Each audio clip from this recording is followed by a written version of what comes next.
കേരളത്തിൽ ഒരുപാട് ആളുകളുടെ ഭൂമി, സ്വന്തമായ ഭൂമി, തീറ് വാങ്ങിയ ഭൂമി, പരമ്പരാഗതമായി കിട്ടിയ ഭൂമി, ഭാഗാധാരം ഭൂമി, ഇങ്ങനെയുള്ള ഭൂമിയൊക്കെ ആണെങ്കിലും അതിന് മാർക്കറ്റബിൾ ടൈറ്റിൽ ഉണ്ടാകാൻ വേണ്ടി സർക്കാരിന് പണം കൊടുക്കേണ്ട ഒരു സാഹചര്യം ഉണ്ടാക്കിയ ഒരു കാര്യമാണ് ഈ നെൽവയൽ തണ്ണീർത്തട സംരക്ഷണ നിയമവുമായി ബന്ധപ്പെട്ടുണ്ടായതെന്ന് എല്ലാവർക്കും അറിയാം.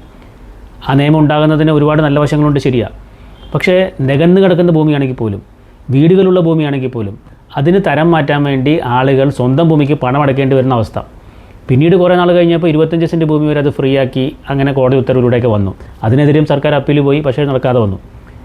ഇപ്പോൾ പറയുന്നത് ആ ഒരു നിയമത്തിലെ ഭേദഗതി 2018, അതായത് 31/12/2017 മുമ്പ് ചില അപേക്ഷകളൊക്കെ ഉണ്ടായിരുന്നത്, അത് കേരള ലാൻഡ് യൂട്ടിലൈസേഷൻ ഓർഡർ അനുസരിച്ചും ഒക്കെ നടപ്പിലാക്കി വന്നിരുന്നത്, പുതിയ ഭേദഗതി വന്നപ്പോൾ, നെൽവയൽ തണ്ണീർത്തട നിയമത്തിൽ പുതിയ ഭേദഗതി 2018 തൊട്ട് വന്നപ്പോൾ അതിൽ കൂടി വന്നിട്ടുള്ള 27A തൊട്ടുള്ള വകുപ്പുകളൊക്കെ അനുസരിച്ച് വീണ്ടും പണം അടയ്ക്കേണ്ട സാഹചര്യം വന്നു.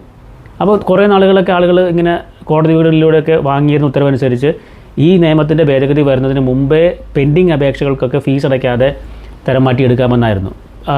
റൂൾസ് സെക്ഷൻ 6A അനുസരിച്ച്, ലാൻഡ് ടാക്സ് ആക്ട് അനുസരിച്ചിട്ടൊക്കെ തരം മാറ്റിയെടുക്കാമെന്നായിരുന്നു നികുതി അടയ്ക്കുമ്പോൾ. പക്ഷേ പിന്നെ അത് മാറി 27A വന്നതുകൊണ്ട് അതിന് പ്രകാരമേ പറ്റുള്ളൂ എന്നൊക്കെ പറഞ്ഞ് ഉത്തരവ് വന്നു. അങ്ങനെ ഹൈക്കോടതിയുടെ ഉത്തരവുകൾ വന്നു. ആ ഉത്തരവുകൾ വന്നപ്പോൾ അതിന് ചില ഭൂമി സംബന്ധിച്ച് ഇത്ര ശതമാനം ഭൂമി മാറ്റിയിടണം എന്നൊക്കെ തർക്കങ്ങൾ വന്നു. അതിനുശേഷം ഇപ്പോൾ പറയുന്നത് സുപ്രീം കോടതിയിൽ പുതിയൊരു വിധി വന്നിരിക്കുകയാണ്.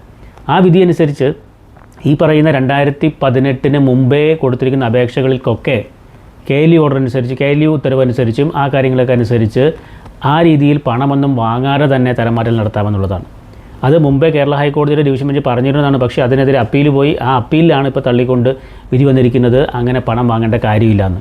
അപ്പോൾ 25 സെൻറ്റിന് മുകളിലാണെങ്കിലും ഈ പറയുന്ന ഭൂമി 2018 ഈ നെൽവയൽ തണ്ണീർത്തട ആക്റ്റിൽ ഭേദഗതിക്ക് മുമ്പേ അപേക്ഷകൾ പ്രൊസീഡ് ചെയ്തിട്ടുണ്ടെങ്കിൽ, അപേക്ഷകൾ കൊടുത്തതായിട്ട് രേഖകളുണ്ടെങ്കിൽ പിന്നെ അത് പ്രകാരമായിരിക്കണം നടപ്പിലാക്കേണ്ടത്. അതല്ലാതെ ഈ 27A അനുസരിച്ചിട്ടുള്ള പുതിയ ഫീസ് ഈടാക്കേണ്ട കാര്യങ്ങളില്ല എന്നാണ് സുപ്രീം കോടതി അസന്നിഗ്ധമായിട്ട് പറഞ്ഞിട്ടുള്ളത്.